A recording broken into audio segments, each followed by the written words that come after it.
Good evening, everyone. I'd like to welcome you to the regularly scheduled April Board of Trustees meeting for the Harlingen CISD School District. This meeting has been posted in accordance with the Open Meetings Act. I will remind everyone out there that this is a Zoom meeting, and pursuant to Governor Abbott's temporary suspension of open meetings laws issued on March 16, 2020, this meeting will be conducted via audio-video conference via Zoom, which will be viewable for the public to review and is also being recorded. So thank you for joining us. This is historic times for HCISD, and we're really proud of our leadership during this time. We do have a quorum. In fact, all board members are on this Zoom conference. And at this time, if you'll please join me for a moment of silence.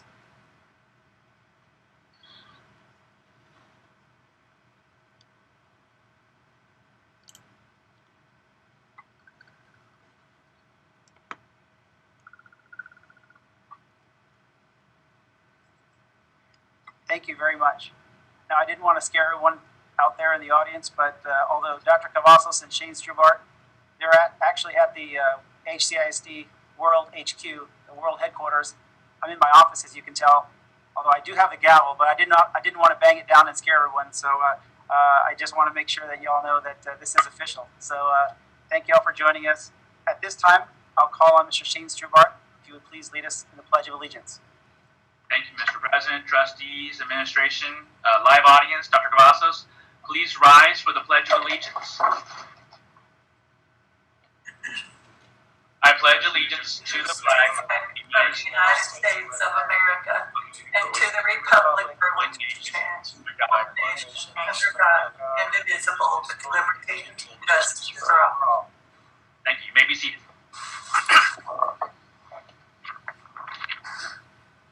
Thank you very much. At this time, we'll move into our item 2A, approval of the minutes for the March 10th, 2020 public hearing minutes. How does the board wish to proceed? Mr. President, I make a motion to approve the minutes for the March 10th, 2020 public hearing. Second. Motion by Mr. Jaimes, second by Mr. De Leon. Any further corrections? Any further discussion? Hearing none, all in favor say aye. Aye. All opposed, nay. The item is approved. At this time, we'll move to item 2B, the approval of the March 10, 2020 regular board meeting minutes. How does the board wish to proceed? Mr. President, make a motion for approval. I second the motion.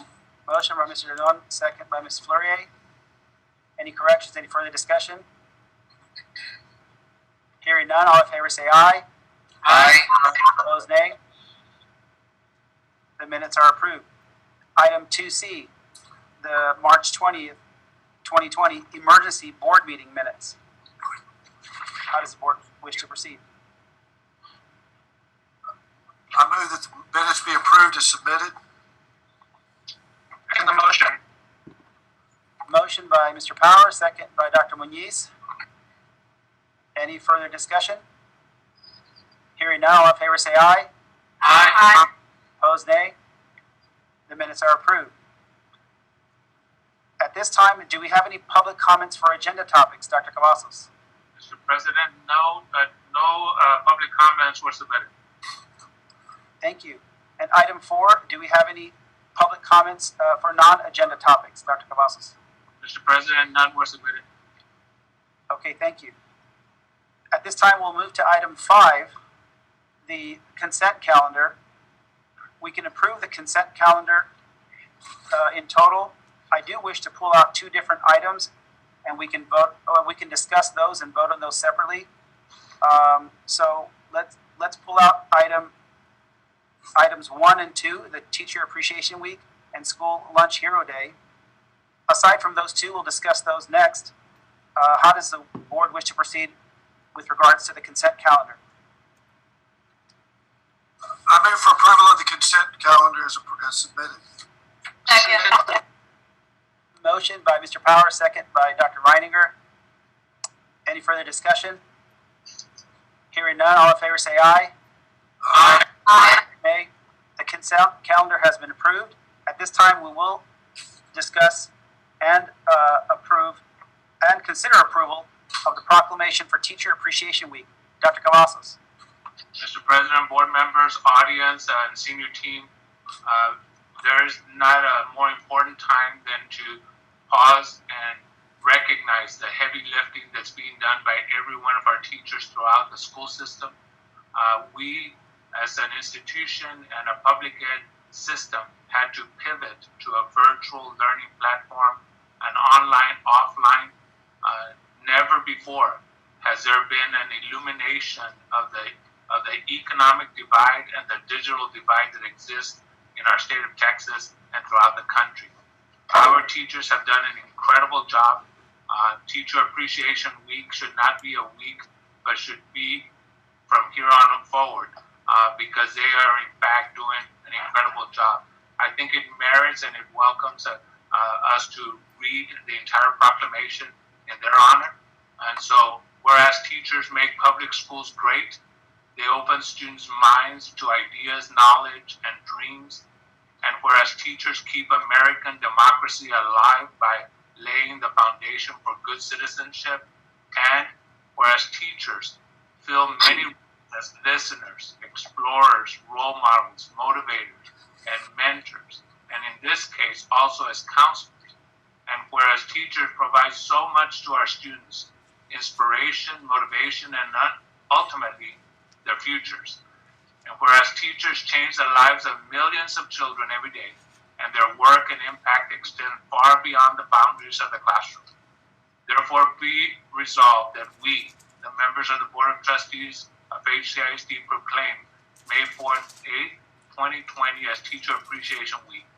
I urge that we observe this day by taking time to recognize and acknowledge the impact of teachers on our lives and on our HCISD families. So, board members, we bring forward for your consideration this proclamation to recognize Teacher Appreciation Week in HCISD. Thank you very much, Dr. Cavazos. How does the board wish to proceed with regards to this proclamation?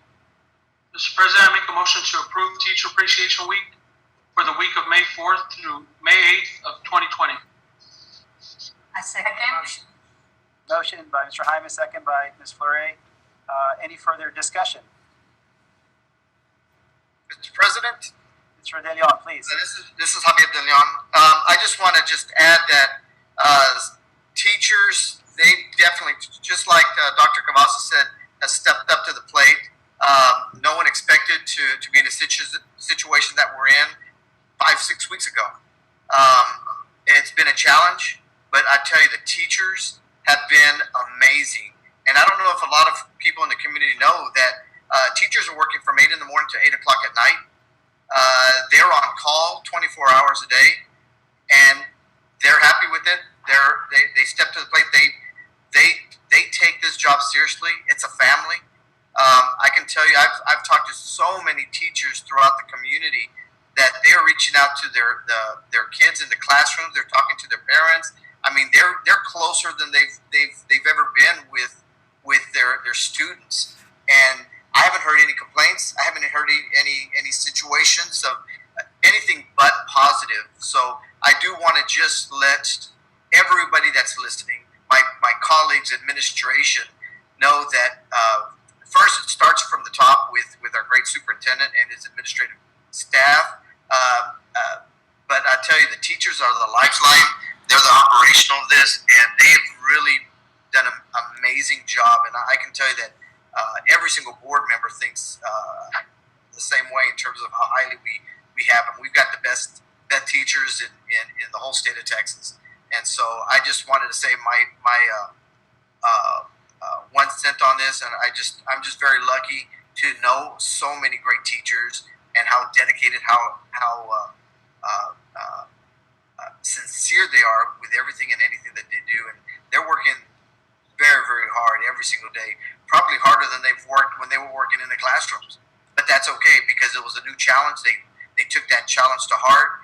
And I've heard a lot of them say, maybe we can pilot something like this in the future, because situations are going to be occurring in the future, and we need to be ready. And they're already stepping up to the challenges. what can we, we want to see, we want this not to be a situation where we get blindsided. We want to be ahead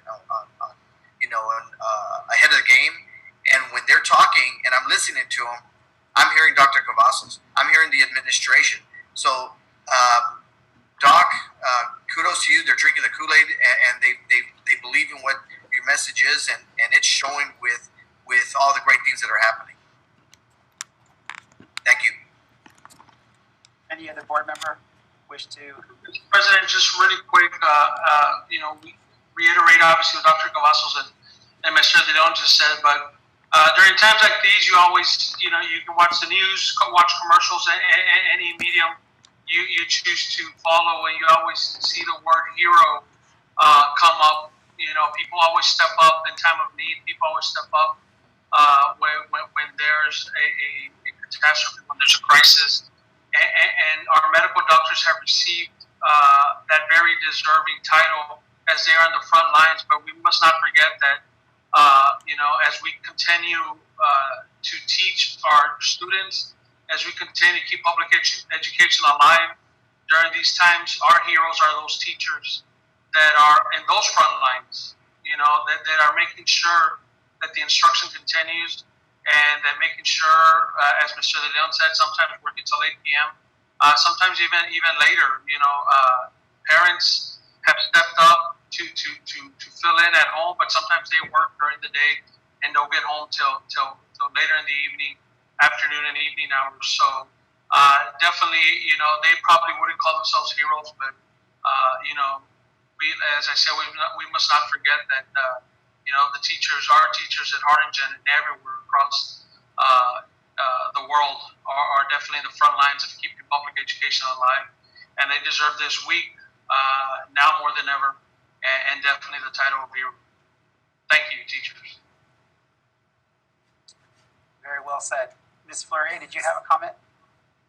Yes, I was thinking of the many teachers who actually have little children and who have responsibilities at home. And things have changed so drastically with them being home and having responsibility of being a teacher while they're being a mother, while they're being a wife, while they're being a homemaker, while they're trying to take care of the health and safety and well-being of their family. It really is an inordinately strange environment that we are in right now, and that in particular our teachers are in, trying to work from home. That sounds like a charming, lovely idea, and there are many benefits to it. But the truth of the matter is, it makes it doubly, sometimes triply, difficult. I agree with our gentlemen speakers this evening. I'm so proud of all of the teachers in HCISD. We appreciate you deeply, deeply, and we think about you all the time, and we're just so proud of you. And I would like to say one more time publicly what we have talked about privately, and that is that we've actually heard other people who were in other school districts in this region. People were talking about how unprepared they felt. And one individual said, I just wish our district could have been as well prepared as HCISD. I thought that was remarkable. And the reason we're prepared is, yes, we have an extraordinary leadership team and administrative staff, and Dr. Cavazos and all of his incredible people in the various departments. But we've got a terrific leadership team on every single one of our campuses, and that includes the teachers. And so super proud of you all, wherever you are, whatever you're teaching, whatever you're doing. And last night was such a joy. I got to watch what our teachers are doing in seeing the e-concert, the first that we have offered during this time. The kiddos were just super, and you can tell that the teachers have been working one-on-one from home, again, with lots of distractions going on behind them, but by golly, those children have got it. So I'm very, very proud of all of everyone who's involved, and I'm especially proud of those teachers. Thank you, Noah. Very well said. Thank you. Any other board member? If not, I'll just share my own 2 cents. And I haven't forgotten we have to vote on this, but this proclamation. But I will just say that teachers make all professions possible, even at a time like this. Myself, I was inspired and fact, I would not be a physician if it weren't for a teacher who motivated and inspired me to do so back when I was in high school. So it's one of the many reasons I serve on the school board and have a passion for education. But I'll tell you that one thing I know for sure going forward, all our parents out there, as supportive as they already are of their children and our school district, our school system, and their teachers, will even be more so supportive of the teachers going forward now that they've had to participate and be home teachers themselves, and they now have I'm sure a profound new respect for the teaching profession. I can assure you that. You've seen the memes out there going around. Many of them have graduated their kids after just 2 or 3 days and saying, we're done.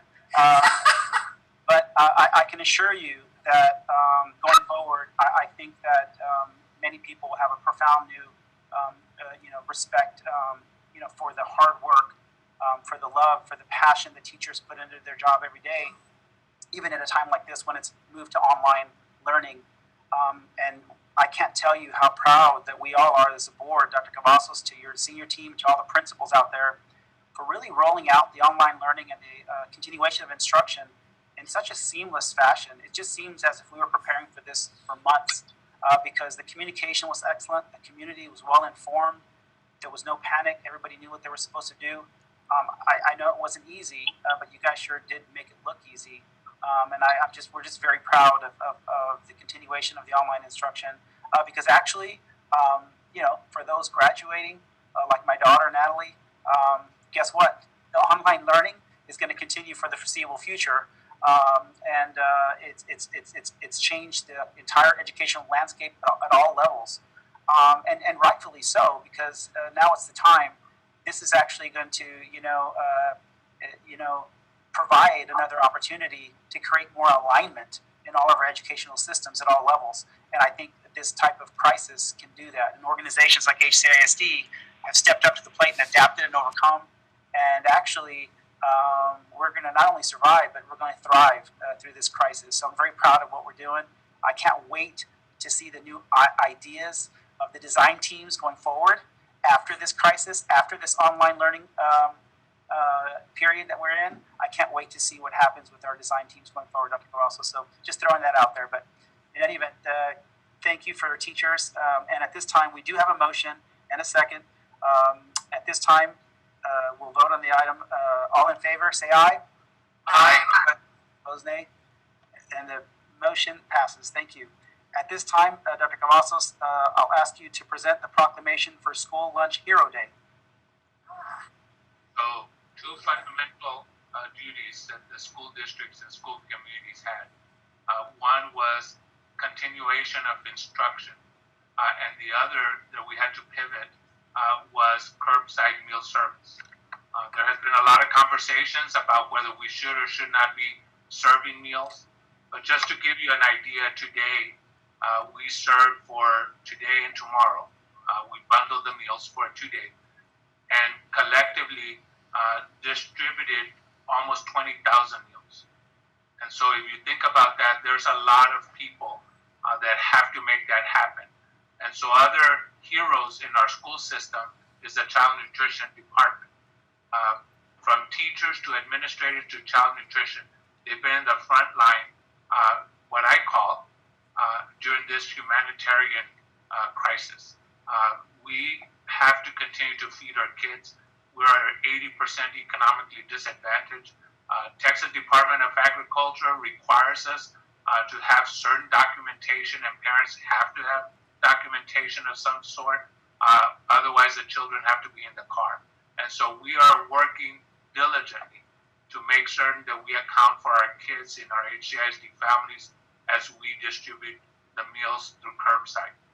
So this too, I think, merits reading the proclamation. So whereas nutritious school meals are an essential part of the school day, and whereas the staff of the district school meals and nutrition department are committed to providing healthful, nutritious meals to the district's children, and whereas the child nutrition staff who prepare and serve school meals help nurture our children through their daily interaction and support, and whereas the day of Friday, May 1st, 2020, is School Lunch Hero Day, Therefore, be it resolved that we, the members of the Board of Trustees of Harlingen CISD, proclaim May 1st, 2020 as School Lunch Hero Day. I urge that we observe this day by taking time to recognize and acknowledge the impact of child nutrition staff on the lives of children. And like no other time, we have seen this group step up to the call, just like the teachers. They stepped up to that pillar that we had to stand up really quick to provide curbside service. So think about the monumental task of pivoting to a different instructional format and program, and then a different way of distributing meals. Whereas the cafeteria workers and all our cafeteria staff are used to hearing the children in the cafeteria, it's now only a curbside service. And so we have to remember that there's a lot of people in need. And so I am super proud of the HCISD Board of Trustees supporting the continuation of meal distribution at curbside. And we'll continue to do that to the extent that we're allowed, unless there's an executive order different. And so thank you for recognizing the importance of that. I'll turn it back to the board president. Thank you, Dr. Cavazos. Any board member wish to make any comment on this proclamation? I would like to. Dr. Pettit, this is Belinda Reiniger. I would love to say a few words. So I just wanted to particularly appreciate the work of the school lunch team, right? The whole team. And, some of you will recognize the reference to, we're one body, but each part of the body is so important, and it doesn't play the role that the other parts of the body play, but each part is essential. And I think that this time and the work that the school lunch, all of them are heroes, team have done shows just how essential they are, not only to HCISD functioning, but to our community. We are truly a district of the community, serving the community, and so we know in good times that children can't learn if they're hungry, and it's as important or even more important in today's world. They truly are heroes. Of just a huge shout out to all of the school lunch team, and thank you so much for all you do. Thank you, Dr. Reiniger. Ms. Fleury, I believe you did also have a comment. Thank you. That was eloquently said. And I would just like to say how astonishing I think it is that the numbers that we're talking about, 20,000 meals in 2 days, just to extrapolate that out is a number that it's hard to even imagine. And what I think is so remarkable is not just the doing of it, but the healthy doing of it, the safe doing of it. I mean, it's just difficult to conceive of the tens and tens of thousands of meals that are being served, and they're being served with such attention to safety and health. And this environment, I think that's just remarkable. So kudos to every single person who's involved in that team and on those lines who are passing packages along and doing it with such sanitation in mind. I'm just so proud of that. I think it's remarkable. Thank you. Thank you, Ms. Fleury. Any other board member?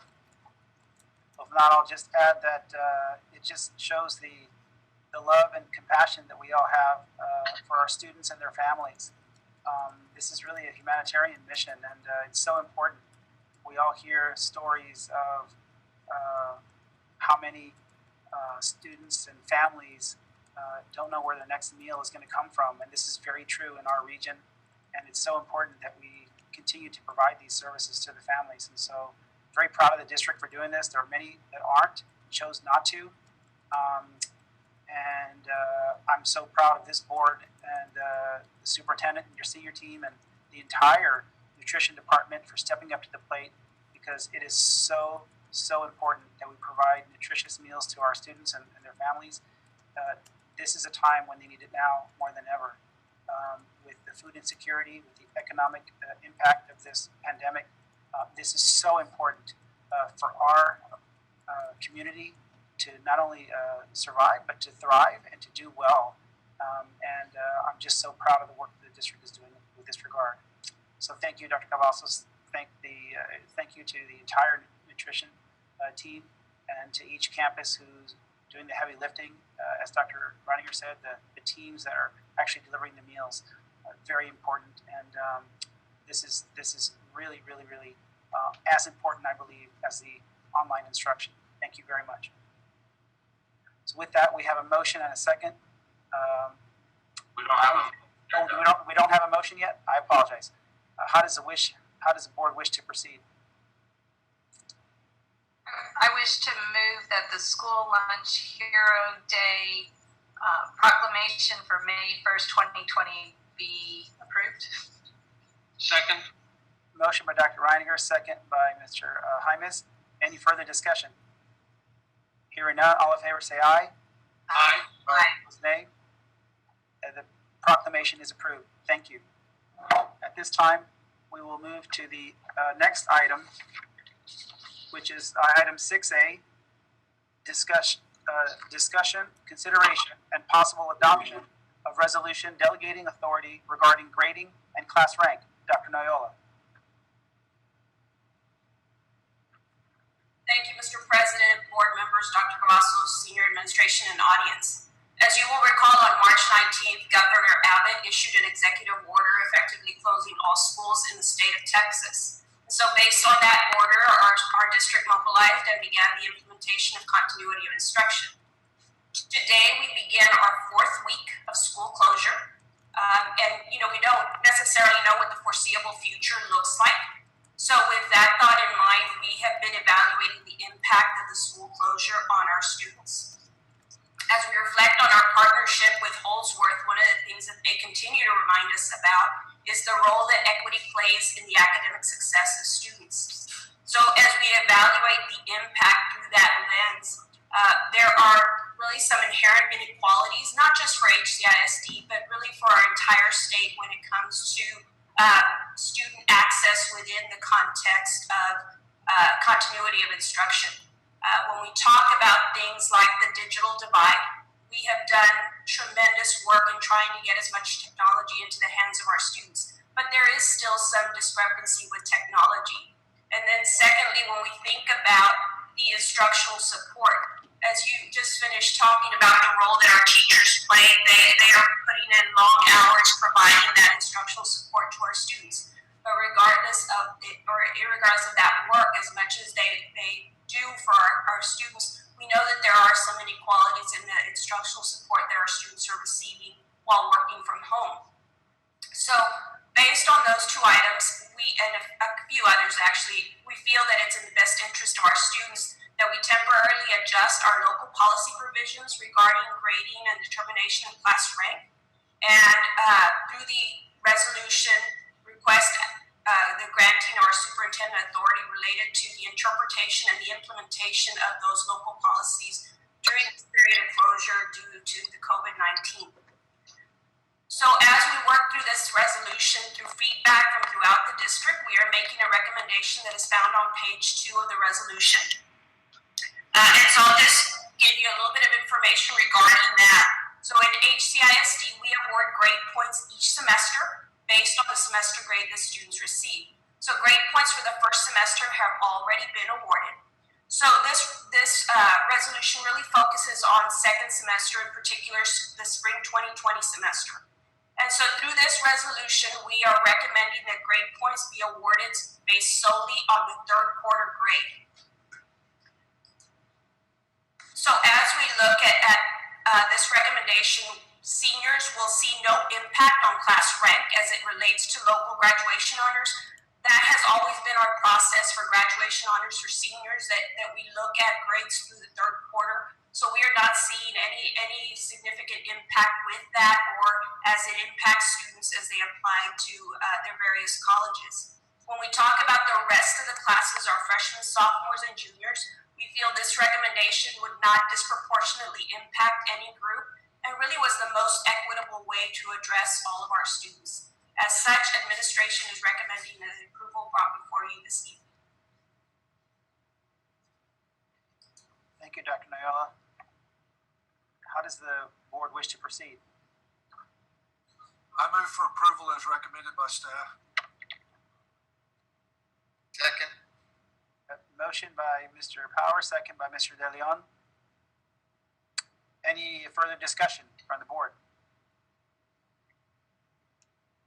Hearing none, all in favor say aye. Aye. All opposed, nay. The item is approved. At this time, and I want to thank you, Dr. Noyola, and your team. I know you put a lot of work into this. These aren't easy times. I can assure you that the students will appreciate the thoughtfulness that you put into doing this. Not only the ones that are graduating, but especially the ones that are coming back. So thank you for the work you're doing. I know I personally received several calls from other districts regarding this item and what are you guys doing in HCISD? And so I think Jerry mentioned earlier, other districts were looking on us, taking the lead and many different issues, and this is also one of them. So, Dr. Noyola, that's a testament to your leadership and to your team. So, thank you for all the wonderful work you continue to do. Dr. Perez, real quick, I do want to recognize our Chief Academic Officer and our Assistant Superintendent for Secondary, Joseph Villarreal. They've been spending countless hours with staff looking at this, and I'm also excited at the fact that they thought through every single possible scenario and doing it responsibly. And you'll find that also in the resolution we address any student that transfers into HCISD will not have an advantage over the kids that are in HCISD. And so that's also protected in the resolution that you all just passed tonight. So thank you, Dr. Noyola, as our Chief Academic Officer, for quarterbacking that with Mr. Villarreal as well. So. Thank you very much, and thank you, Alicia, for tolerating Joseph's help. Very nice of you. No, I'm kidding. He's amazing. So thank you, Joseph, for your exemplary leadership as well. With that, we will move to item 7A, presentation of plan of finance for HCISD Unlimited Tax Refunding Bond Series 2020. Mr. Cavazos. Thank you, Dr. Perez, Dr. Cavazos, board members. Agenda item 7A is a presentation of plan of finance with the upcoming bond refunding. Dr. Miguel de los Santos, our financial advisor, is on a Zoom meeting. I'm going to hand it over to him. He's going to go over this presentation. This is an informational agenda item, so it does not require action. I'm going to hand it over to Dr. de los Santos.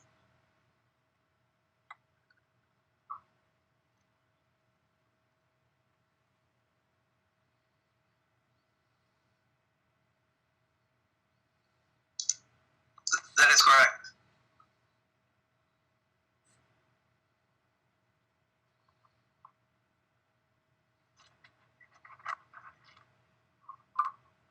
I believe we lost audio. Can you hear me? I can hear you now. Yes, sir. Noena also here. How are you? Good to see you, Dr. Perez and members of the board. My name is Noena Huaso of the Smyrna Huaso Company.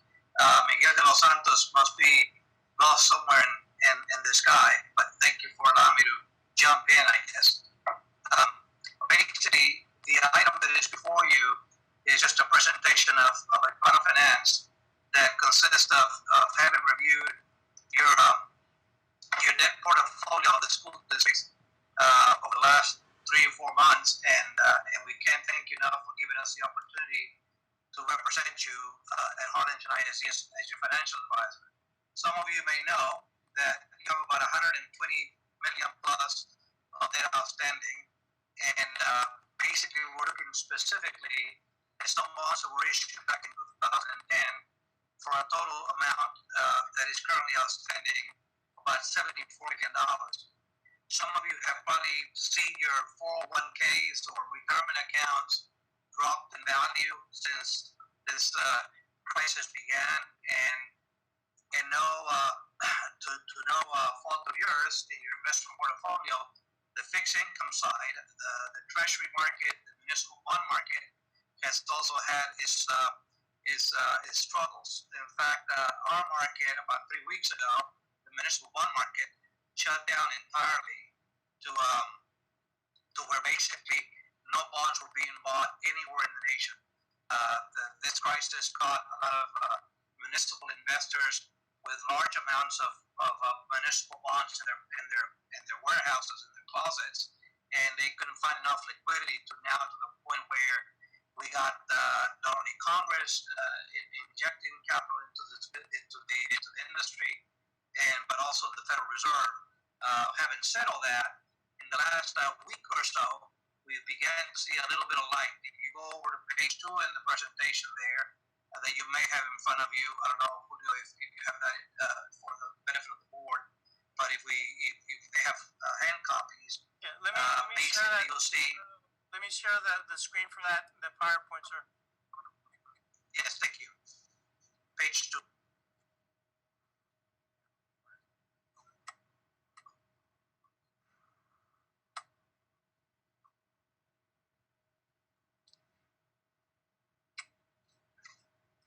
Make sure you open it up first on your computer.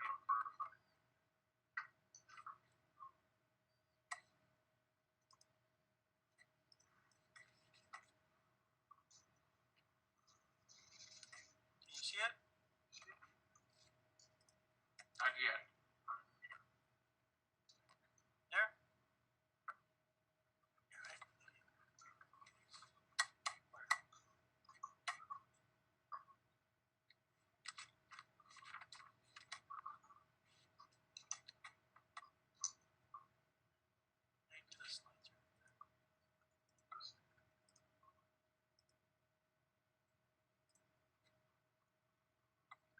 You see it there? Great. Yeah, that's good. It shows you what last week was the offering in the state of Texas market, about $2.4 billion. If you look at the very bottom, at the bottom of the bottom, you'll see that year to date, for 2020, the state of Texas had sold about $11.5 billion versus previous year in 2019, year to date, about $6.2 billion. So what we showing you there, the Texas municipal market has actually been very active the first quarter. But since the crisis, all of those loans that were attempted to bring to the market this past week were actually pulled and are showing this week again literally the same loans except for Collin County Community College there. Aledo ISD was trying to bring a deal for about $133 million. That was pulled back. Tomball ISD is still day to day. So what that means basically is that the market is still a little soft. If you go to the next page, Julio, for us, you'll find what we call a 30-year Treasury MMB index, and you'll find a blue line and a green line. The green line is your U.S. Treasury bond with a 30-year maturity. So if you look at the very far left, in 2000, you'll see a green line showing what treasuries were doing back then in 2000. Treasuries were literally close to 7%. The blue line for the tax-exempt bond was at 6%. So through the course of 20 years, when you go from left to right, you'll see where we are today is the green line, meaning the Treasury 30-year interest rate has dropped from a 7% then to now close to a 140 or 170. In fact, I remember this morning, the 30-year Treasury was it was at 139 today, and the mini bond for the same maturity closed at a 197. So we borrowed money on tax-exempt basis, which is what normally school districts are trying to do, and other municipalities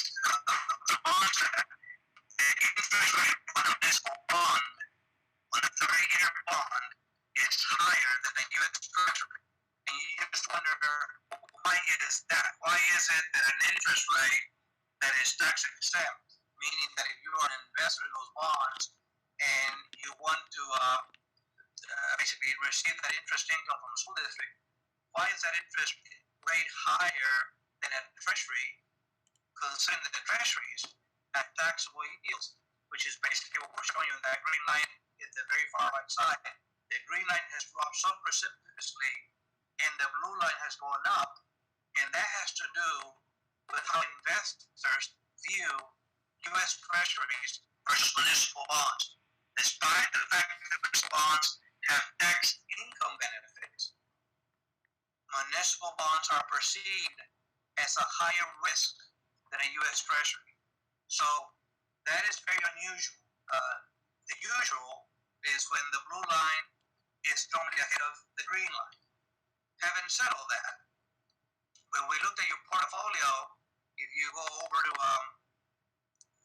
Julio, if you don't mind, if you go over to the page 4, we've been monitoring this debt since around February, and back in February, you're paying right now on a portion of the $122 million worth of bonds outstanding, about 75 million of those, $74 million of those, you're paying about an average of 5%, 5.97. The percentages that you see there don't reflect the interest rate. That's something else.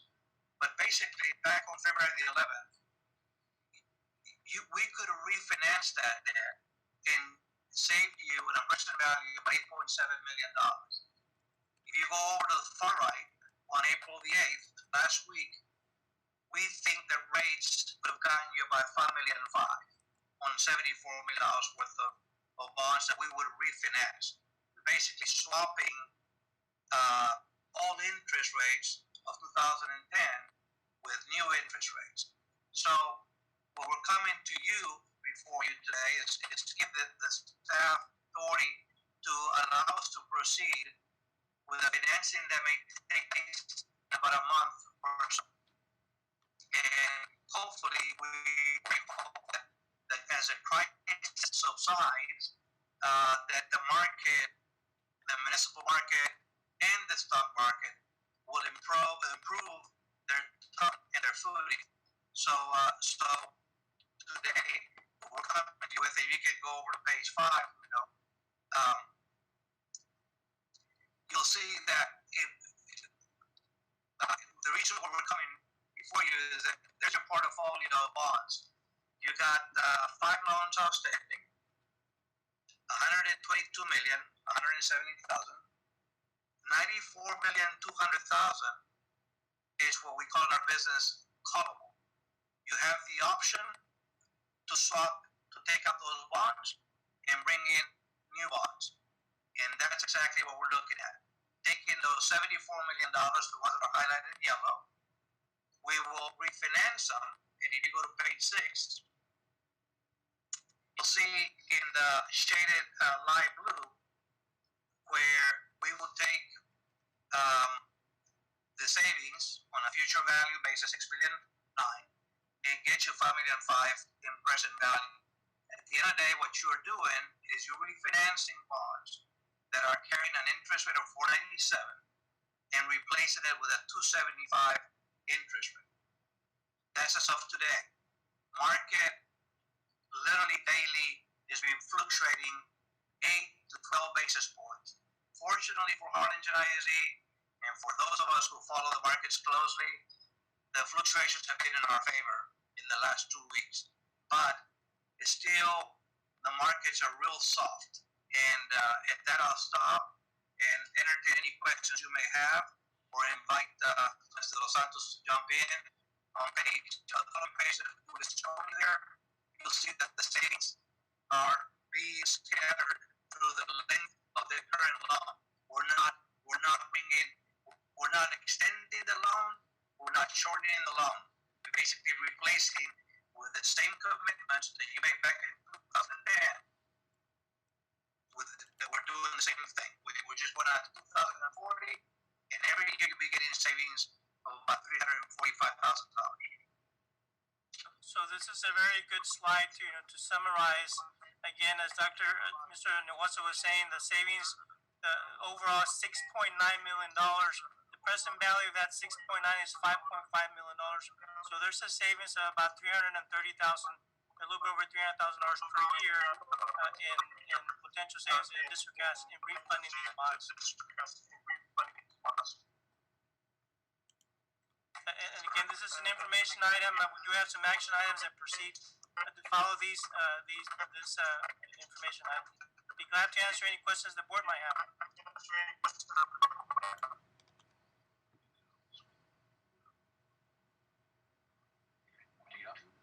Dr. Cavazos, can you all hear me over there? Yes. Any questions from the board of Mr. Hinojosa, Mr. De Los Santos, or Mr. Cavazos?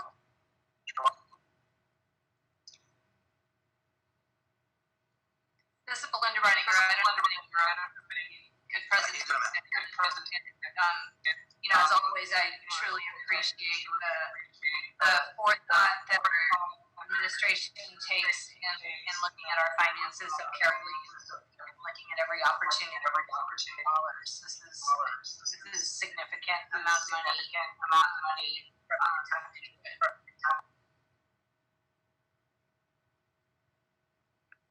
And I would just like to extend my appreciation for Noe, Mr. Hinojosa, for being on the call, and Mr. De Los Santos, thank you for being on our meeting today and giving us this presentation. Very, very helpful. I think it's important that the board know these things and plan and be proactive with regards to these kind of financial decisions.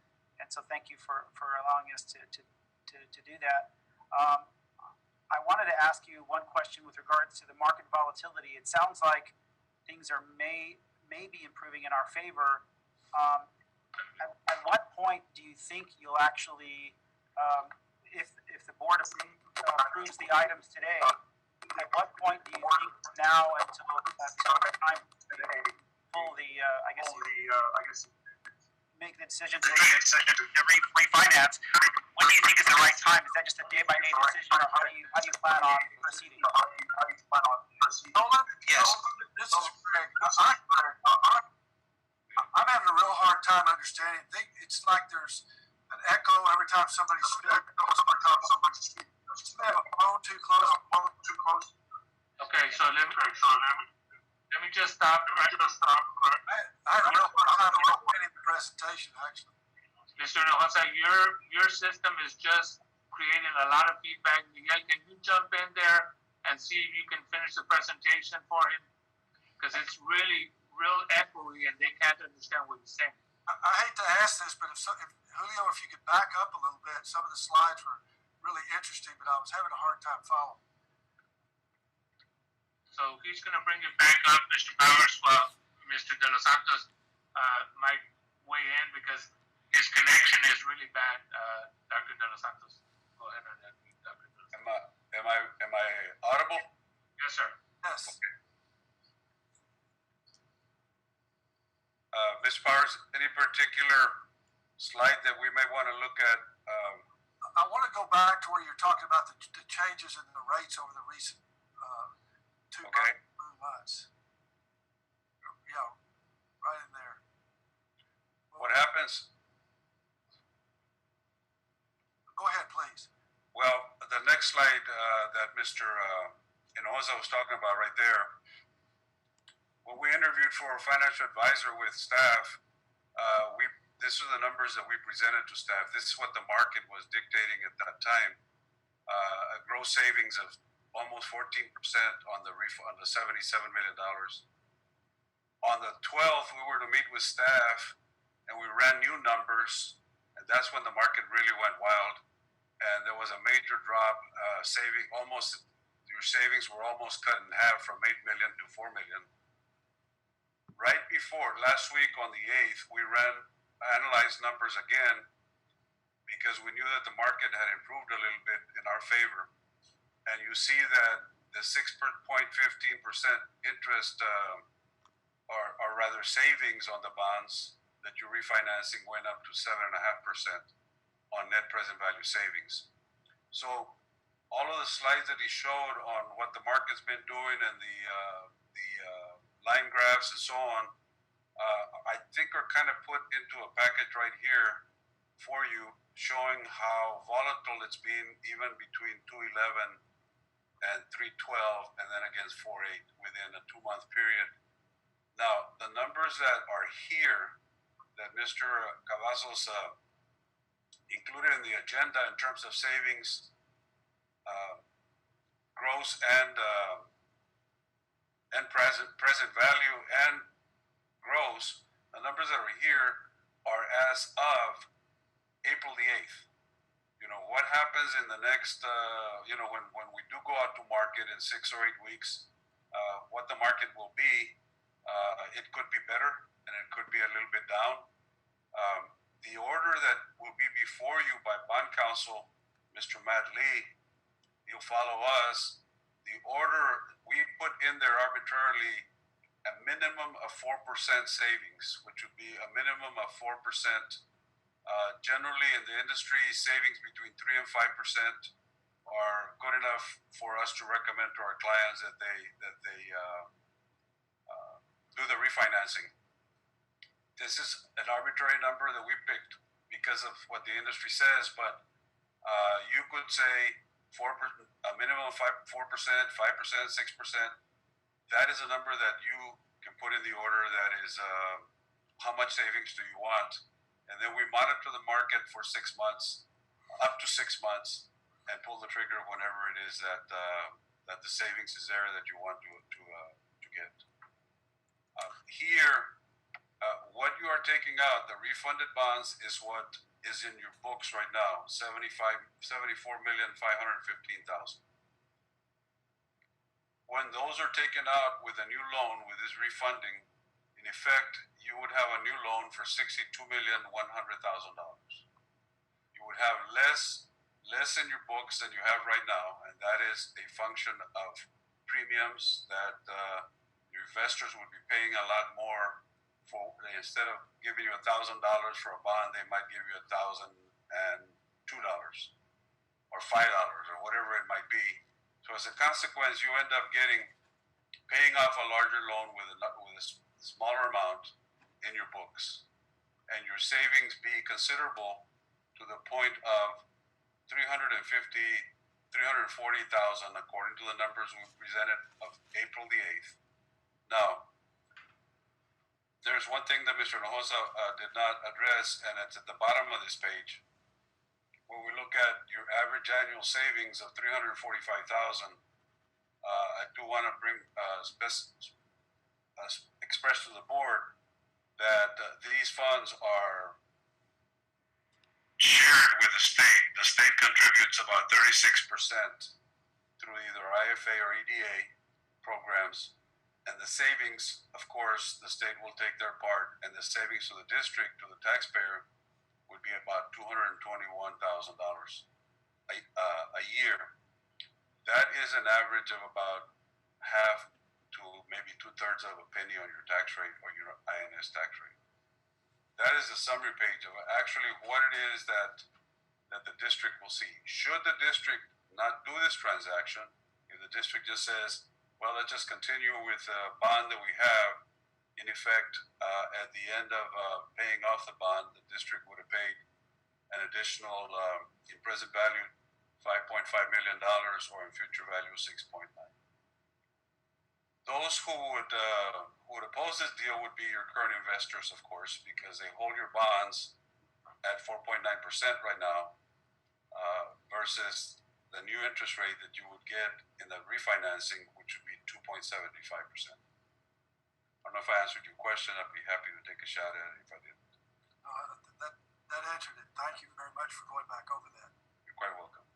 And Dr. Los Santos, then could you answer my question with regards to the timing? I know we have action tonight as well before we go to the next steps, but what's the time frame for actually doing the refinancing so you can kind of pick the right time to get the max bang for the buck, so to speak? Very good. We're already working on what we call the POS, the Preliminary Official Statement, which is in essence going to be a book of maybe 60, 80 pages, everything you wanted to know about HCISD finances. This is the timeline that we have laid out for you. April the 14th is today. We're meeting with you. If you approve item 7C, which will be presented by bond counsel, in effect, you're approving some parameters for us to go out and pursue these bonds or the sale of these bonds. There's a lot of activity that goes on between April the 14th and May the 20th, which is about a month away. And all of that activity is between us, bond counsel, underwriters council, the team of the people that are in the financing, and of course the district being very involved, most specifically Mr. Julio Cavazos. We're saying that if the market is good, May the 20th, and we'll monitor it those few days before, and our desk, our guys that are in the market every day, will look at what the interest rates are about that time, and if we meet the parameters that the board approves tonight, if it's at 4% or 5%, let's say 4% of 70 million, I think it's like 3.2 million. You went to 4%, you would be looking at maybe 4 point something. But on the 20th, on or about the 20th, let's say, we would price the bonds. We would go out to the market. We would have our underwriters. The next item that you're going to look at is that you're going to look at allowing administration to select a syndicate from proposals that we're accepting right now for underwriters. But we would price on the 20th, and from pricing, there's a lot of other activity that goes on, mostly bond counsel and attorney general working through the process. And a month later, that would be a closing. Once it's closed, then you would have the numbers that I talked about earlier, that whatever the market drove on May the 20th, the savings that you would have in payments on a yearly basis and total savings over the life of the bonds.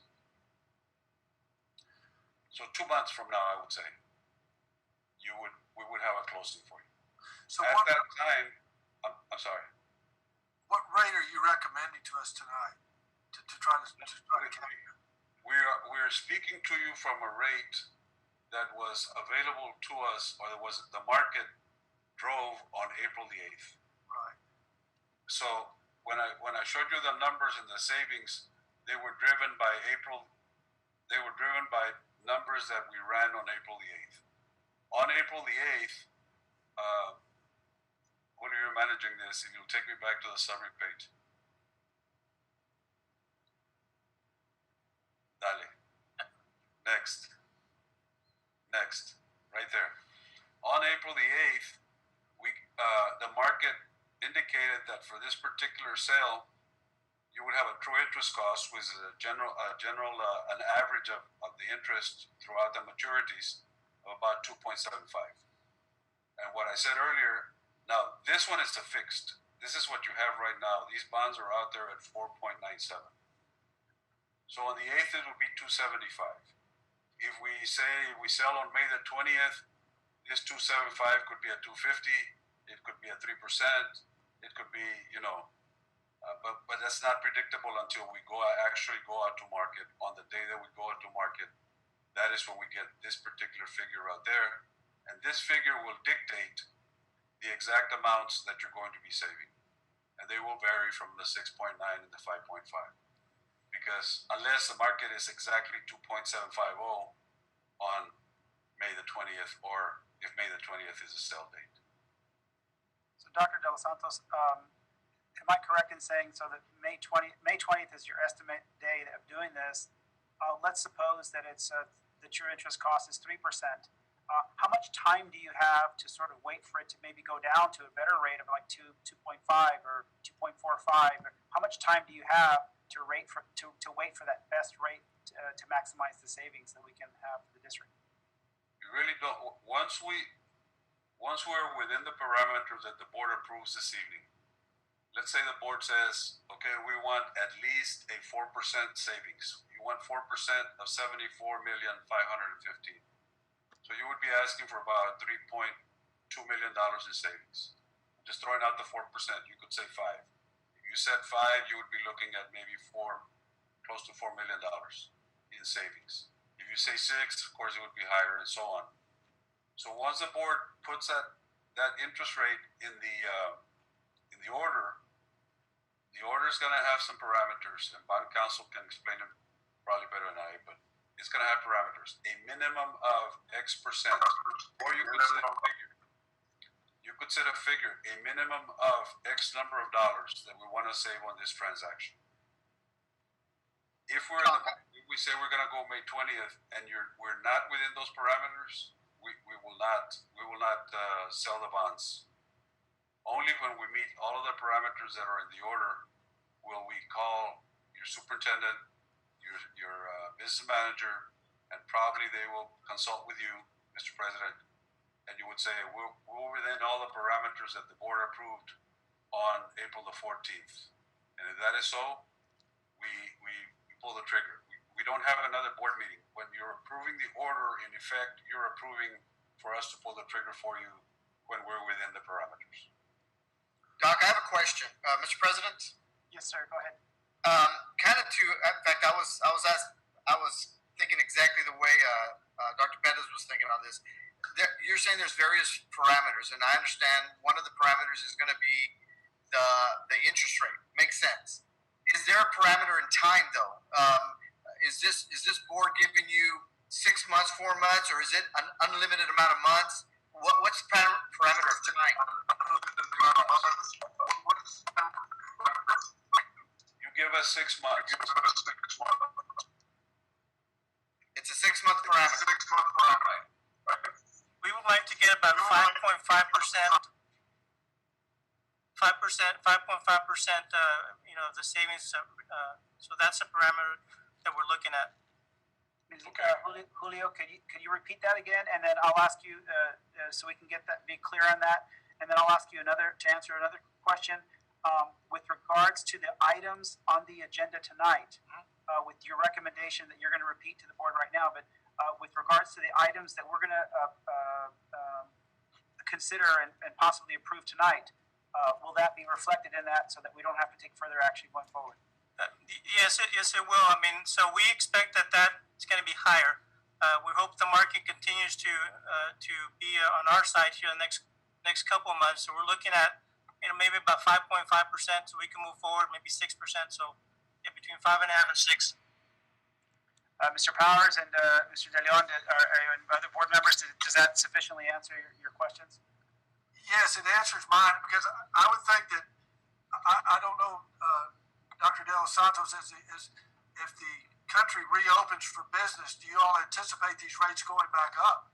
I mean, it looks like that's where we're headed, as these states seem to be opening up slowly or gradually to business. It seems like these rates will be more favorable to us over the next 60 to 90 days. I don't know. It would be hard to predict. Mr. Nosa probably be in a better position. But I think if the market opens back up, interest rates will drop. That's our expectation.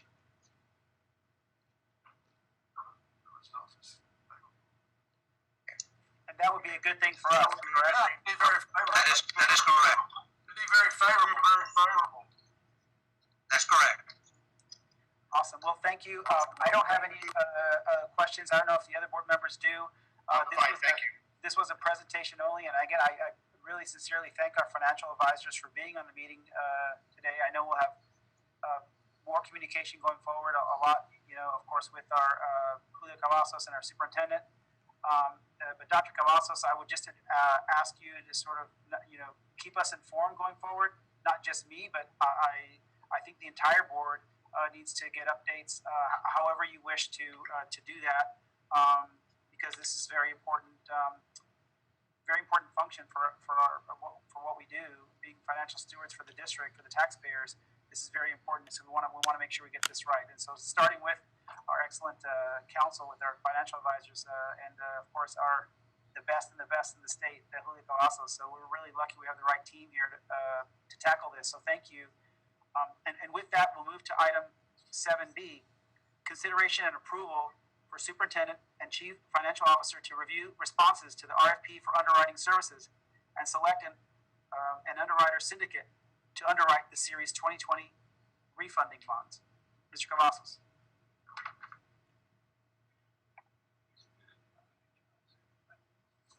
Julio, you are muted. Sorry about that. Thank you, Dr. Perez, Dr. Cavazos, board members.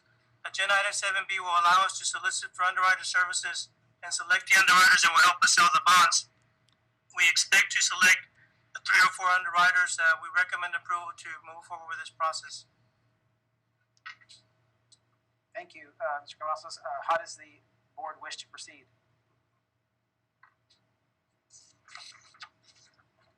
Mr. President, I make a motion for approval for the superintendent chief financial officer to review and respond to the RFP for underwriting services to select underwriter syndicate to underwrite the series of 2020 refunding bond as recommended by administration. I'll second the motion. Motion by Mr. Leon, second by Dr. Bonilla. Any further discussion? Hearing none, all in favor say aye. Aye. Opposed, nay. The item passes unanimously. At this time, we'll consider item 7C. Consideration and approval of an order authorizing the issuance by the Harlingen CISD of its unlimited tax refunding bonds, Series 2020, levying a continuing direct annual ad valorem tax for the payment of the bonds, authorizing the execution of any necessary engagement agreement with the district's financial advisors, delegating the authority to certain members of the Board of Trustees and district staff to execute certain documents related to the sale of the bonds, and providing an effective date. Mr. Cavazos. Thank you, Dr. Perez, Dr. Cavazos, board members. Agenda item 7C is the approval of the order authorizing the issuance for the refunding of the bonds to make sure that we continue to levy a tax to pay for the bonds and get the financial advisors on board and other necessary engagements, agreements, and to delegate the authority to certain members of the board and district staff to execute the documents relating to the sale of the bonds. Again, we expect we're going to refund $74.5 million. We anticipate the savings to be around $7 to $8 million in interest over the term of the 20 of the bonds, which is 20 years. We're glad to answer any questions, and we do recommend approval. So I got a question, Nolan, just for a second. Yes, So sir. are we gonna have a target date of May the 20th? Is that still our target date? That is the target date. Okay. My only concern is if the market improves significantly, I mean, you're talking just 30 days away, and with things coming back online and people going back to work gradually, the market improves, the rates go down. Are we gonna miss an opportunity to get a much greater savings by putting that target date in that target date? Mr. Hinojosa and Dr. De Los Santos, could you please tackle that question, please? Generally, I guess I would. I'll go ahead. I defer. Lloyd. I guess it's all a question of if you believe that, how can I say this? We have set up a threshold, I think, to save the district at least, what, $4 million, Julio? On a net present value basis? Yeah. 5% of the refunded bonds? Yeah, $5 million. Okay, so right now, we're at a higher number, slightly higher number, as we speak, based on numbers around last week. If we come into that May date, and we think that, and we pull the plug at $6.5 million worth of savings, or 6.25, and then June 30th, you could have saved $7 million, or as going back to the February numbers to be made, it's really hard, Mr. Powers, to think what will be the best time. I mean, it's like buying a stock. I want to buy a stock as low as I can, but to call the market is very difficult. Nobody's been able to do that. I wish I could give a better answer, but I think in our industry, we feel like, hey, you give us some parameters, we get you those savings. Hopefully, we'll get you more, but the look back provision is not there. I can't refinance after I just did something this significant, $7 million plus. Is there a reason that you put May 20th as the target date? But that was just a function of talking to the rating agencies, getting credit rating opinions, getting the bond orders in place for you in order to allow us to go and sell bonds, preparing an offering document. It was just a function of giving us time to bring it to the market. So you could just legally pick a June date as well as a May 20th, is that correct? That is correct. Yeah, we can always, on May 20th, actually the week before, I suspect we'll be having calls with your staff and some of you to tell you, hey, here's what the market is doing, and would you like us to proceed? We can be meeting all the parameters, but as you know, this market fluctuates. So if let's say we're here on May 20th and the market gives us 7 million, the following week it can give you 6.5 million for a variety of reasons. We're very hopeful that as soon as some drug is invented out there to cure this COVID, that we're going to be okay, that interest rates are going to go back to the February levels. But for that to happen, we have to be very right, and it's very difficult in this time, especially in this time. I mean, right now we don't know the dimension of the problem as we speak. Mr. Hinojosa, so it sounds like, Noe, that, I mean, with the one obviously we don't have very many months to track, but at least in what you showed us already, it bottomed out in March and already starting to tick up in April in terms of the volatility decreasing, in terms of getting a better percentage on the interest rate. So if that continues, we should be in better shape the more time goes by. So we don't want to pull the trigger too fast. We want to wait for the volatility to settle down to get a better strike point on the interest rates, and that'll yield a better savings for the district. Is that correct? That is correct. One thing we got to keep in mind: these bonds we're taking out, they're dated 2010, and they have a call date on August the 15th of 2020 of this year. So you want to have the bond sale not later than July 15th. So even though we have 6 months in the order, the parameter order, to track this, to track the rates, we're given 6 months. We want to do it before the call date, and that is, if the call date is the 15th, we want to do the financing before that. So it's more like between May 20th and July 15th that we have to execute the transaction. Does that answer your question, Mr. Powers? Yeah, it does. I personally think that what you pointed out a minute ago is we bottomed out probably in March. And we're talking like 60 days at one of the all-time lows drops that we've had. And the economy is going to come back on slowly, but the more it comes back on, the better our chances are. I wish we would go at least until in June to give it another 30 days to see if we could get the better rate. I know it's... We don't have a problem with that. It's a risk, but it's a risk at May 20th too, we've got to go back to work, and I think it's going to get better. Let me just restate something that I misquoted. So the bond order has a 4% net present value. That's a market that we're looking at. We're thinking that we're going to be 5.5% to 6%. So the order is 4%, but we're thinking that we're going to be between 5 and 6% present value savings. So Dr. De Los Santos, this is Art Cavazos. So just as a comfort level, and knowing Jose, you hear Mr. Powers that probably a week before May 20th, we'll be having conversations with the board president, and we can stop the process or extend it further out. But the preference is that by July 15th, we make a decision because they're called back on August 15th. Is that correct?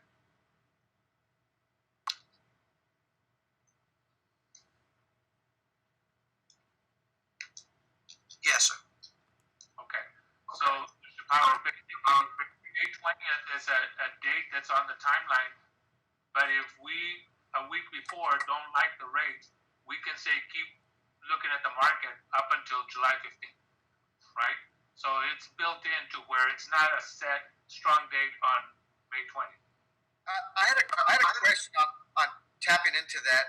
So what it's making it sound like is we're wanting to close no later than early June or maybe mid-June at the most. I don't understand why we're given the flexibility of 6 months then.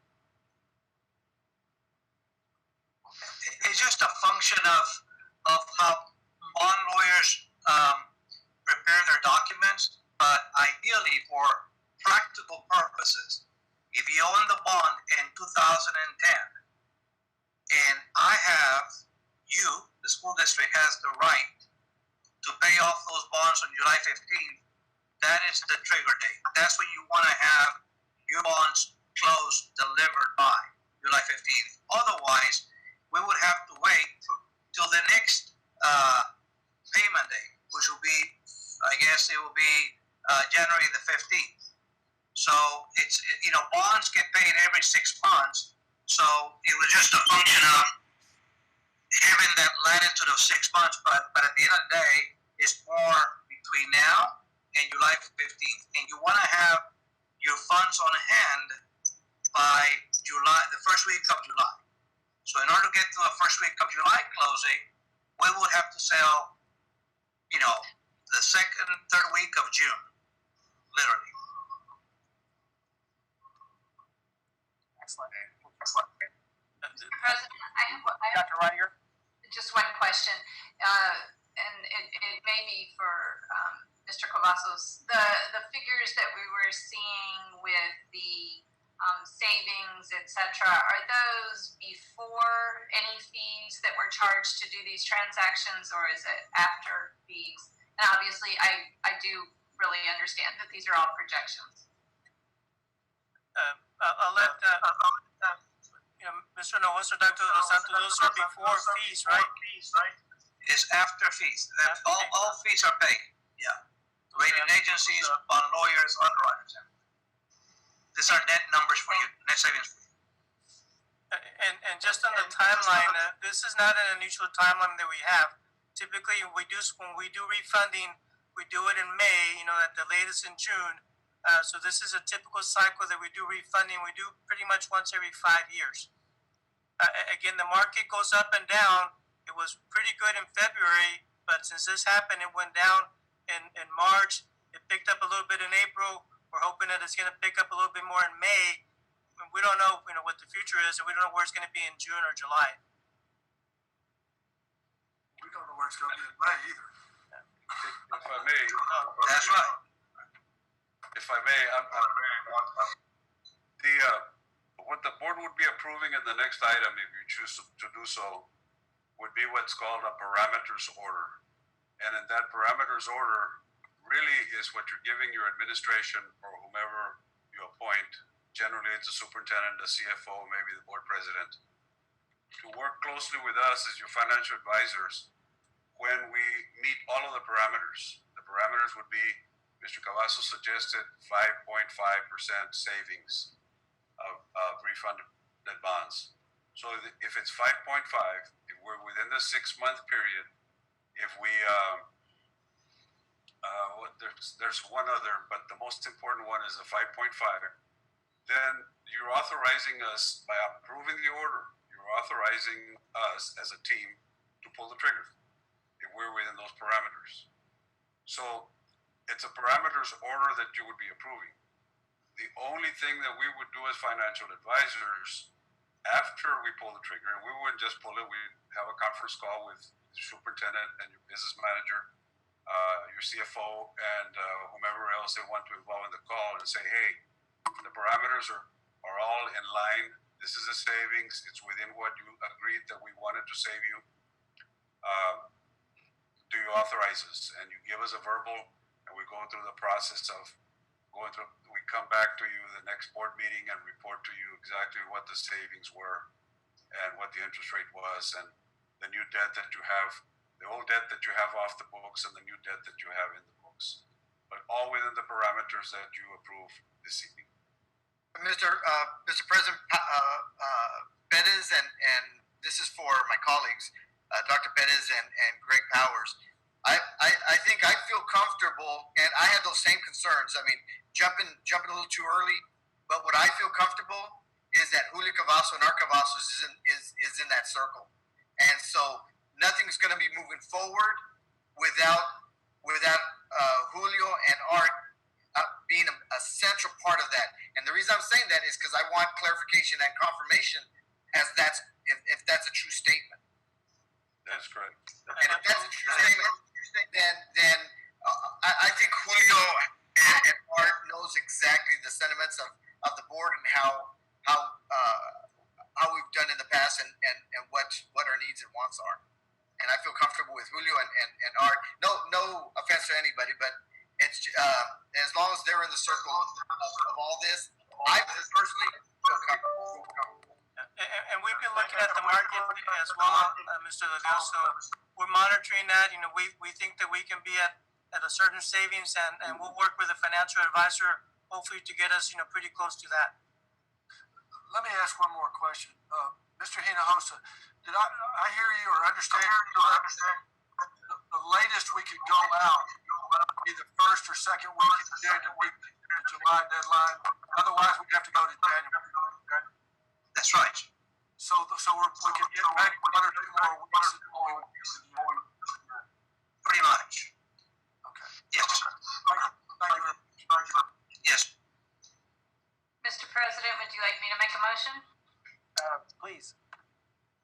I move approval of an order authorizing the issuance by the Harlingen Consolidated Independent School District of its unlimited tax refunding bond, Series 2020, levying a continuing direct ad valorem tax for the payment of the bonds, authorizing the execution of any necessary engagement agreements with the district's financial advisors, delegating the authority of certain members of the Board of Trustees and district staff to execute certain documents relating to the sale of the bonds, and providing an effective date as presented by administration.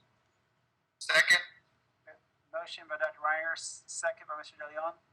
Any further discussion? And I will just say quickly that I think Mr. De Leon's point is right on the money. I think we all have immense trust in the process, and I'll just remind everybody that everybody on this call and everybody in this meeting, including our financial advisors, we're all in alignment with the goal. So that's not even in question. But it definitely helps to surface these issues together so that we have a full understanding of what's going on, the order it's going to happen, and how it's going to all play out. So it definitely instills more trust in the process, and I appreciate you all taking the time to do that. But definitely, we're in agreement, Mr. De Leon, that we definitely have. You can stop at Julio Cavazos. We definitely have trust there, and we have trust at the top of our district, and of course with our financial advisors. But we are definitely in alignment with what the goal is. So I trust that we're going to get to a great result for the district. So with that said, all in favor say aye. Aye. Aye. Opposed, nay. Opposed, nay. Motion passes unanimously. At this time, we'll move to item 7D. Consider approval to extend contract for financial auditing services. Mr. Cavazos. Thank you, Dr. Perez, Dr. Cavazos, board members. Agenda item 7D is approval to extend the contracted services for external auditing services. We're recommended to extend 1 more year with CRI auditing services led by Quentin Anderson. This is the final year of the 5-year proposal, so next year we'll have to bid this out. The cost is between $60,000 to $65,000, which is an increase of about $3,000 from last year. Again, we did a proposal about 5 years ago. This is the last year that on that proposal, and we recommend approval to hire them this 1 more year. I move for approval as recommended by staff. Second the motion. Motion by Mr. Powers, second by Dr. Muniz. Any further discussion or questions? Hearing none, all in favor say aye. Aye. Opposed, nay. The item passes. Item 7E, consideration and approval of insurance coverage for property and contents named windstorm, hail, and boiler and machinery RFP. Mr. Cavazos. Thank you, Dr. Perez, Dr. Cavazos, board members. Agenda item 7E is approval to renew our property insurance with Shepherd, Walton & King. This is the second year of a 3-year proposal subject to renew on an annual basis. The total premium is $719,634.30. We did take out the flood coverage for this particular insurance. We found out, last year that flood coverage wasn't that good. We had a $500,000 deductible per building, not per campus, per building. So when we submitted some claims on the flood, it didn't cover, hardly anything. So we're going to be looking at the flood coverage through the National Flood Insurance Program for certain facilities that we think that we need them, such as Dishman, maybe Vernon, Wilson, some of those areas. We don't think that we need flood coverage for all buildings. It should be a lot cheaper than what we were paying before. Again, the total premium is $719,634.30. And we recommend approval. wish to proceed? Mr. President, I make a motion for approval as recommended by administration. Second. Motion by Mr. De Leon, second by Mr. Jaimes. Any questions or further discussion? Hearing none, all in favor say aye. Aye. Opposed, nay. The item is passed. At this time, we'll move to item 8A, approval of recommended revisions of policy DEA local on first reading only. Dr. Noyola. Thank you, Mr. President, board members, Dr. Cavazos, senior administration, and audience. Tonight, we bring for your approval recommended revisions to policy DEA local on first reading. This particular policy addresses compensation and benefits, specifically addressing premium pay for non-exempt employees and certain classification of exempt employees. This is for situations where this group of employees are required to report to work and be present at their campus or district facility, depending on their location, where other employees are not required to be present at their campus or facility, specifically during an emergency closure for the district as declared by federal, state, or local officials. This particular policy within it is embedded what that rate of pay would be for those individuals, that premium pay rate. And so as is noted on policy, the rate noted addresses paying these employees a rate of 1.5 times their regular rate of pay for all hours worked up to 40 hours per week. On March 20th, we did bring forward a resolution authorizing the superintendent to make decisions regarding premium pay for employees. However, as we look to the future, we're never quite sure where we'll be, and so we felt it was best to include this information within local policy. As such, administration recommends the approval of policy DEA local on first reading only, as this is a timely issue in light of our situation with COVID-19. Thank you, Dr. Noyola. How does the board wish to proceed? Mr. President, I make a motion to approve the recommended revisions to policy DEA local on first reading only. Is there a second? Second. Who was first? I think Mr. De Leon. So the motion by Mr. Jaimes, second by Mr. De Leon. Any further discussion? Hearing none, all in favor say aye. Aye. Opposed, nay. The item is approved.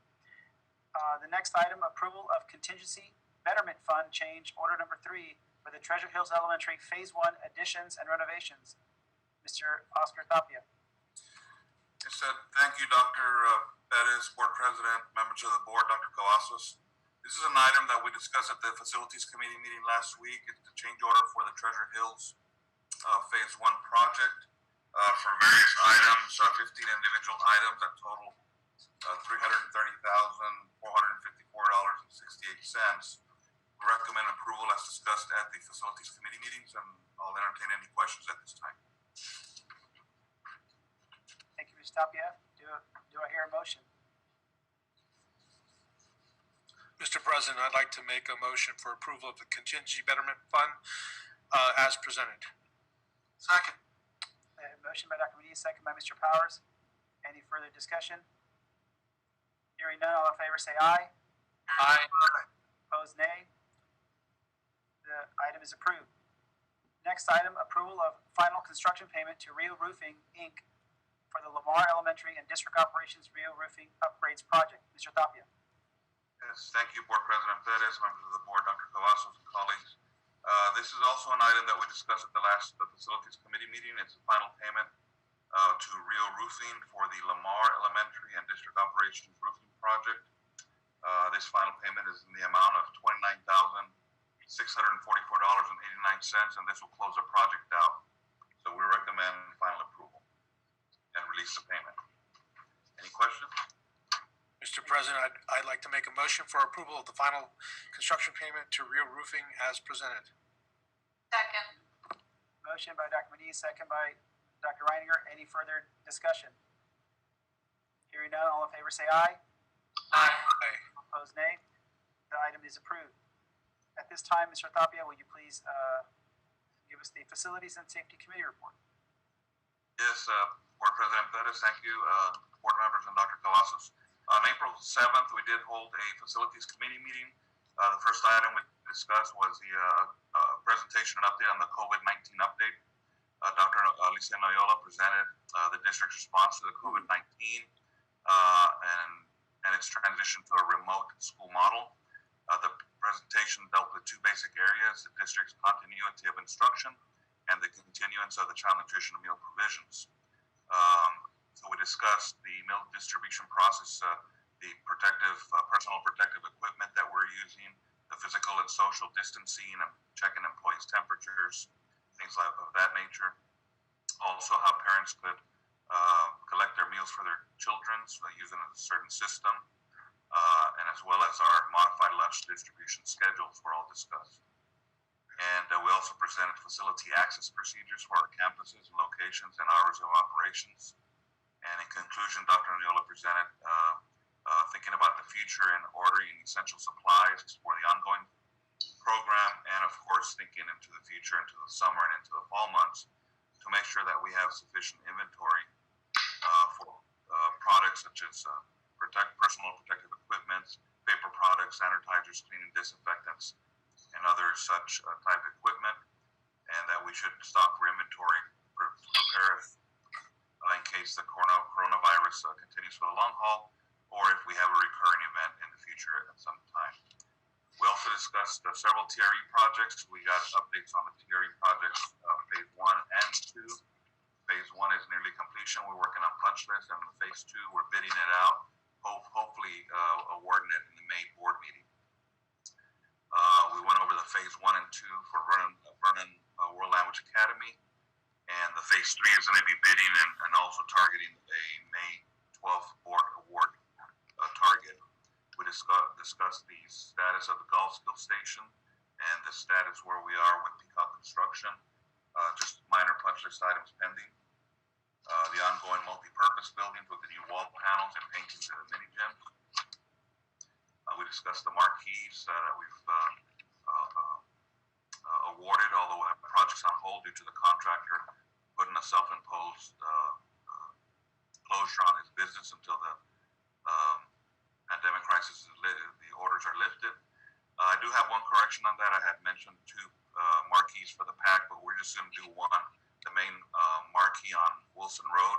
The second one was an alternate, and we didn't accept that alternate, so I just wanted to correct that and put that in the minutes. Gave an update on the Early College High School UTV RTV campus project. That one's targeting a late May board meeting award. The Transition Academy is advertising and will be targeted for the May 12th for a possible award.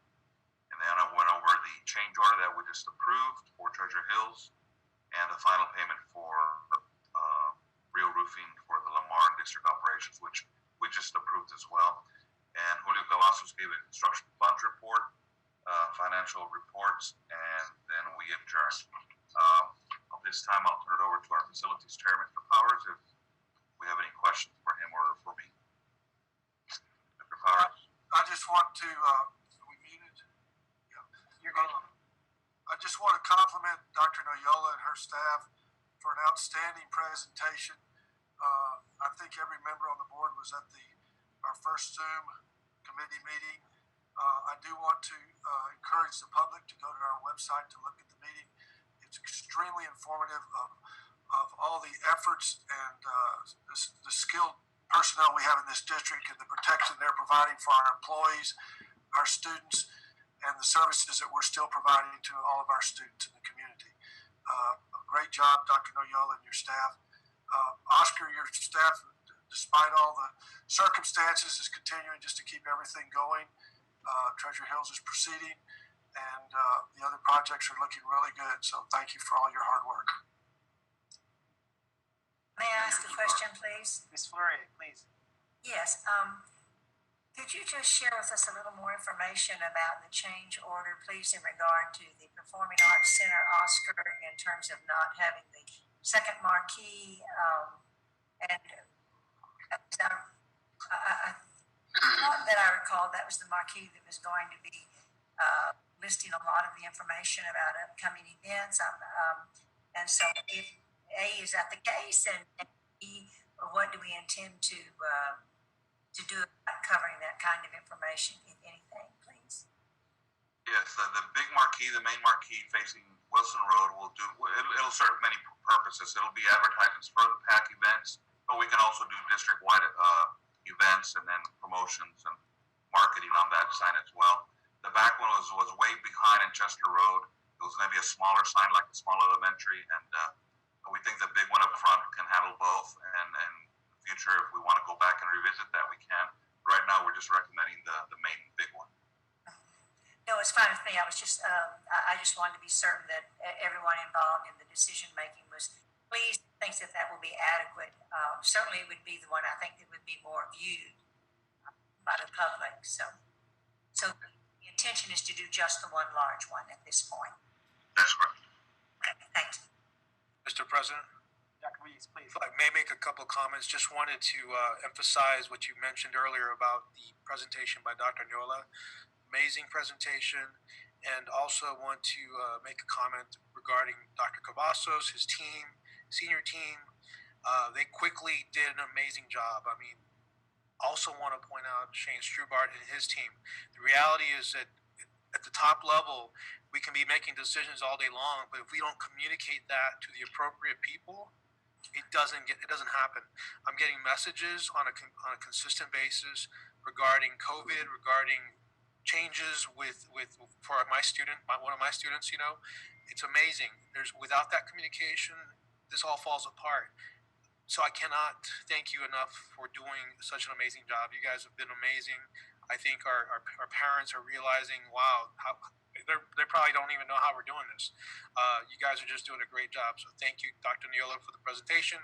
Thank you, senior team. Thank you, Dr. Cavazos. Thank you very much. Excellent. And I'll just add my own 2 cents. First of all, I can't tell you how impressed not only with Dr. Nyola's presentation, but just on a monthly basis, the exemplary work out of this committee, the Facilities and Safety Committee. And, you know, I'd like to thank the chairman as well, who also happens to be our immediate past president, Greg Powers. He's very much in tune with what's going on. And Oscar Tapia, I know that this is a lot of work, but you do it, you know, with such ease. And there's a lot of things you're juggling because of the TRE. And it's all good stuff, right? But it's not easy, and so you make it look easy sometimes.